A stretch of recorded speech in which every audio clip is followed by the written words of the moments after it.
अध्याय 14। सत्यवादी राजा हरिश्चंद्र। संवाद अध्ययन से पूर्व।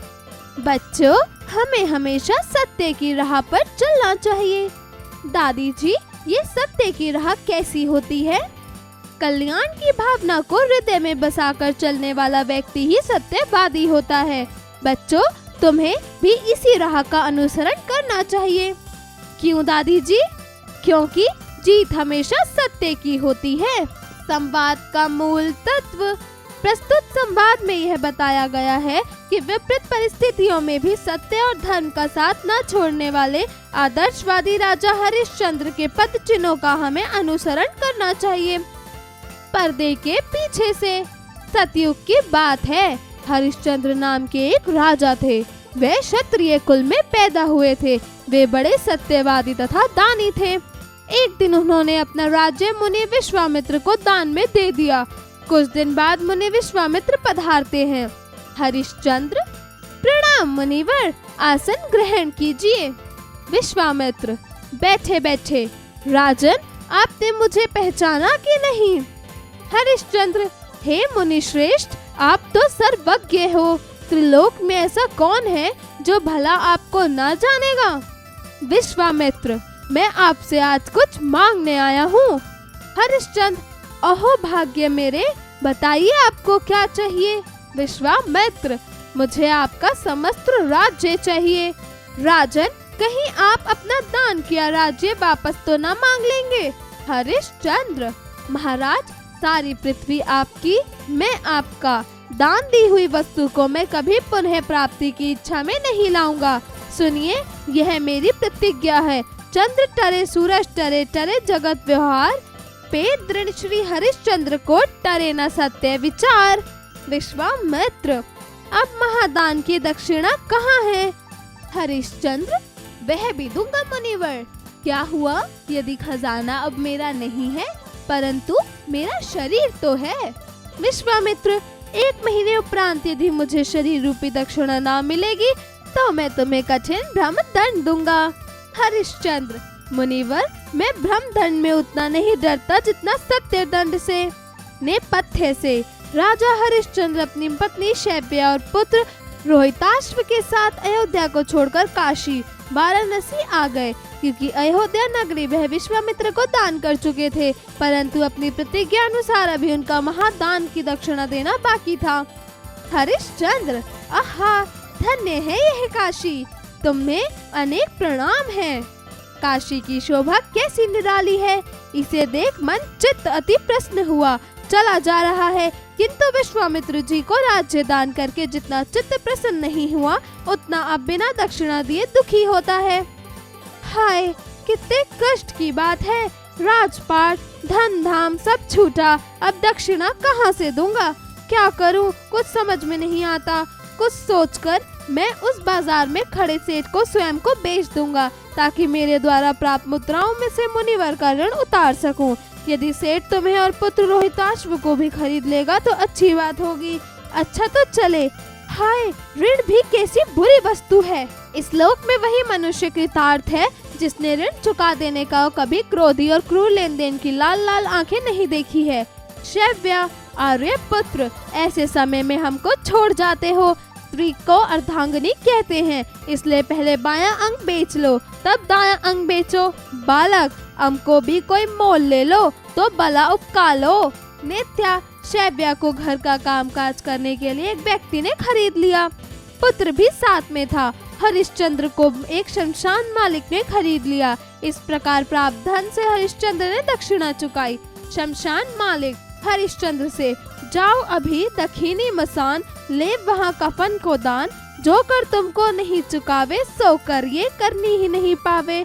चलो घास पर करो निवास, भय आज से हमारे दास। हरिश्चंद्र: जो आज्ञा। शैव्या और बालक अन्य स्थान पर। शैव्या: बेटा, गुरुजी पुकार रहे हैं, उनको जल्दी दूध और बेलपत्र दो। हाय, क्या हुआ तुम्हें, तुम कुछ बोलते क्यों नहीं? बालक: माँ, मैं गुरुजी को फूल देने गया था, वहाँ काले सांप ने मुझे काट लिया। इतना कहते ही बालक ने अपने प्राण त्याग दिए। शैव्या रोती हुई: हाय बेटा, बाप ने छोड़ दिया और अब तुम भी छोड़कर चले गए। अब बुढ़ापे में मेरी क्या गति होगी। रोती हुई शैव्या रोहिताश्व का शव लेके शमशान आती है। थान शमशान में कंबल ओढ़े और एक मोटा लच लिए हुए हरिश्चंद्र दिखाई पड़ते हैं। सामने चुनरी की ओर लिए शैव्या की रोने की आवाज सुनाई देती है। हरिश्चंद्र, शमशानपति की आज्ञा है कि आधा कफन दिए बिना कोई मुर्दा ना फूकने पाए, इसलिए तुम भी पहले हमें कपड़ा दो, तब किराया कराओ। शैव्या अपने पति को पहचान कर रोती है। नाथ, मेरे पास तो एक भी कपड़ा नहीं था। आंचल फाड़ कर इसे लपेट लाई हूँ, उसमें से भी जो आधा दे दूं तो यह खुला रह जाएगा। हाय, चक्रवर्ती के पुत्र को कफन भी नहीं मिला। हरिश्चंद्र, प्यारी रो मत, धीरज धर, स्वामी की आज्ञा है, यदि तुमसे आधा कफन ना लूं तो बड़ा अधर्म होगा। जिस हरिश्चंद्र ने अभी तक धर्म ना छोड़ा, उसका धर्म आधा गज कपड़े के वास्ते मत छुड़ाओ। कफन से जल्दी आधा फाड़ कर के रूप में मुझे दे दो। शैव्या, नाथ जो आ गया। शैव्या कपड़ा फाड़ने लगती है। उसी क्षण मुनि विश्वामित्र और देवगण प्रकट होते हैं। विश्वामित्र, पुत्री अब शोक मत कर, धन्य तेरा सौभाग्य कि तुझे राजश्री हरिश्चंद्र जैसा पति मिला। वत्स, रोहिताश्व उठो, देखो तुम्हारे माता पिता कितनी देर से तुम्हें मिलने को व्याकुल हो रहे हैं। रोहिताश्व उठ जाता है। आकाश से पुष्प वृष्टि होती है। श्री महादेव, पार्वती, भैरव, धर्म, सत्य और इंद्र सभी आ जाते हैं। विश्वामित्र, हे राजन, मैं तुम्हारी सत्यता निष्ठता से अति प्रसन्न हूँ, अतः मैं तुम्हें तुम्हारा राज्य इनाम स्वरूप भेंट करता हूँ। सब, धन्य महाराज, हरिश्चंद्र धन्य, जो आपने किया सो किसी ने ना किया। सब आशीर्वाद देते हैं। हरिश्चंद्र, प्रभु आपके दर्शन से सब इच्छा पूर्ण हो गई। अब मेरी इच्छा है कि सत्य सदा पृथ्वी पर स्थिर रहे। भगवान एवमस्तु, ऐसा ही होगा। पुष्प वृष्टि ने पथ्य से राजा हरिश्चंद्र को अपना राज्य वापस मिल गया। शब्दार्थ, कुल अर्थात वंश, खानदान, परिवार। मुर्दा अर्थात शव, सत्यवादी अर्थात सत्य बोलने वाला। त्रिलोक अर्थात तीन लोक। अहंकारी अर्थात घमंडी। दक्षिणा अर्थात दान पश्चात दी गई राशि। सहस्त्र अर्थात हजार। मूर्छा अर्थात बेहोशी की अवस्था। क्रिया, मृतक का संस्कार। पुष्प वृष्टि, फूलों की वर्षा। सौभाग्य अर्थात भाग्यवान। उच्चारण करें, ब्रह्मदंड। सहस्त्र, कृतार्थ, अर्धांगिनी। विभस्त, रोहिताश्व, चक्रवर्ती। पुष्प वृष्टि, अध्यापन संकेत। शिक्षक शिक्षिका बच्चों को सदाचार के पथ पर चलने की प्रेरणा दे, साथ ही बच्चों को सत्य और कर्तव्यनिष्ठ बनने हेतु प्रोत्साहित करे। इसके लिए शिक्षक शिक्षिका अन्य प्रकार के उदाहरण का भी सहारा ले सकते हैं, जिसे बच्चे आसानी से ग्रहण कर सके। अभ्यास कार्य, जरा बताइए। प्रश्न 1, दिए गए प्रश्नों के उत्तर बताइए। क, हरिश्चंद्र ने विश्वामित्र को क्या दान में दे दिया था? उत्तर, राजा हरिश्चंद्र ने विश्वामित्र को अयोध्या नगरी दान में दी थी। ख, हरिश्चंद्र ने विश्वामित्र जी को क्या ग्रहण करने का आग्रह किया? उत्तर, राजा हरिश्चंद्र ने विश्वामित्र को आसन ग्रहण करने के लिए कहा। ग, विश्वामित्र जी ने दान लेने के बाद राजा से किस वस्तु की मांग की? उत्तर, विश्वामित्र जी ने दान लेने के बाद राजा से दक्षिणा की मांग की। घ, अयोध्या नगरी छोड़ राजा हरिश्चंद्र किस नगरी आ गए थे? उत्तर, अयोध्या नगरी छोड़ राजा हरिश्चंद्र काशी नगरी आ गए थे। जरा लिखिए। प्रश्न 2, दिए गए प्रश्नों के उत्तर लिखिए। क, विश्वामित्र को वचन देते हुए राजा ने क्या प्रतिज्ञा ली? उत्तर, राजा हरिश्चंद्र ने विश्वामित्र को वचन देते हुए राजा ने यह प्रतिज्ञा की कि वे दान दी हुई वस्तु को कभी पुनः प्राप्ति की इच्छा में नहीं लाएंगे। ख, हरिश्चंद्र ने पत्नी एवं पुत्र को किसे बेचा और क्यों? उत्तर, राजा हरिश्चंद्र ने पत्नी एवं पुत्र को सेठ को बेचा ताकि दान के पश्चात विश्वामित्र जी को दक्षिणा देकर स्वयं को ऋण मुक्त कर सके। ग, राजा हरिश्चंद्र को अपना राज्य किस प्रकार पुनः प्राप्त हो सका? उत्तर, राजा हरिश्चंद्र की सत्यता निष्ठता देखकर विश्वामित्र जी प्रसन्न हुए और उन्होंने पुनः अयोध्या नगरी राजा को भेंट स्वरूप दे दी। इसी कारण से राजा को उनकी नगरी वापस मिली। घ हरिश्चंद्र के किन गुणों की ख्याति संसार में प्रसिद्ध हुई? उत्तर, राजा हरिश्चंद्र की निष्ठता, सत्यता जैसे गुणों की ख्याति संसार में प्रसिद्ध हुई। प्रश्न 3, दिए गए प्रश्नों के लिए उचित विकल्प का चयन कीजिए। क मुनिवर डैश ग्रहण कीजिए। उत्तर, आसन। ख महादान की डैश कहाँ है? उत्तर, दक्षिणा। ग काशी की शोभा कैसी डैश है?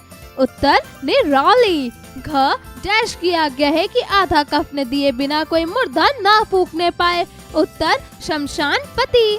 ड डैश उठो, देखो तुम्हारे माता पिता कितनी देर से तुमसे मिलने को व्याकुल हो रहे हैं। उत्तर, वत्स, रोहिताश्व। जरा सोचिए। प्रश्न 4, सत्य परेशान हो सकता है लेकिन पराजित नहीं। इस कथन से आप क्या समझते हैं? सोच विचार कर अपने शब्दों में अभिव्यक्त कीजिए। जरा भाषा पर गौर कीजिए। प्रश्न 5, नीचे दिए गए वाक्यों के लिए एक शब्द का प्रयोग कीजिए। क ऐसा स्थान जहाँ मुर्दों को जलाया जाता है। उत्तर, शमशान। ख जिसका कोई शत्रु ना हो। उत्तर, आजाद शत्रु। ग उच्च कुल से संबंध रखने वाला। उत्तर, कुलीन। घ रात में घूमने वाला। उत्तर, निशाचर। ड़ जो जीने की प्रबल इच्छा रखता हो। उत्तर, जजीवशा। प्रश्न 6, नीचे दिए गए शब्दों से वाक्य का निर्माण कीजिए। क धार्मिक। उत्तर, काशी एक धार्मिक नगरी है। ख सत्यवादी। उत्तर, राजा हरिश्चंद्र सत्यवादी राजा थे। ग सौभाग्य। उत्तर, संसार में प्रत्येक वस्तु सौभाग्य से मिलती है। घ दारुण। उत्तर, राजा हरिश्चंद्र को अपनी निष्ठता, सत्यता के चलते कोई दरिद्र दुखी को गुजरना पड़ता था। ड़ गति। उत्तर, समय की गति कभी नहीं रुकती है। प्रश्न 7, नीचे दिए गए उपसर्गों के माध्यम से दो दो शब्दों का निर्माण कीजिए। क गैर। ख बु। ग स्वह। घ सत। ड़ निर। प्रश्न 8, नीचे दिए गए शब्दों के लिंग परिवर्तित कीजिए। क सेठ। उत्तर, सेठानी। ख विद्वान। उत्तर, विदुषी। ग कवि। उत्तर, कवियत्री। घ देव। उत्तर, देवी। प्रश्न 9, दिए गए वाक्यों में विशेषण शब्दों को रेखांकित करके लिखिए। क प्रार्थना सभा में 100 लोग उपस्थित थे। उत्तर, 100। ख श्याम बहुत अच्छा तैराक है। उत्तर, अच्छा। ग एक कौवा अपने काले पंखों को फैलाकर खिड़की पर बैठ गया। उत्तर, काले। घ सुलक्षणा ने रंजना के लिए अधिक भोजन रखा। उत्तर, अधिक। ड़ पृथ्वी को नीले ग्रह के नाम से जाना जाता है। उत्तर, नीले। जरा रचनात्मक कार्य कीजिए। प्रश्न 10, प्रस्तुत पाठ में विश्वामित्र नामक पात्र को एक कठोर स्वभाव वाले व्यक्ति के रूप में प्रस्तुत किया गया है। क्या सचमुच में सन्यासी का स्वभाव इतना कठोर होता है? कक्षा में चर्चा कीजिए। प्रश्न 11, प्रस्तुत संवाद को आधार बनाकर सत्य को केंद्र बिंदु में रखते हुए एक अनुच्छेद की रचना कीजिए। जरा दिमाग लगाइए। प्रश्न 12, राजा हरिश्चंद्र की यह पौराणिक कथा अपनी मूल कहानी का अंश मात्र है। प्रस्तुत पाठ को आधार बनाकर संपूर्ण कहानी को कक्षा में सुनाइए। जीवन कौशल एवं मूल्य परक प्रश्न। प्रश्न 13, सत्य का आचरण हमारे जीवन में सकारात्मक सोच को बढ़ावा देता है। इस आचरण को समाज निर्माण में किस प्रकार उपयोगी सिद्ध करेंगे?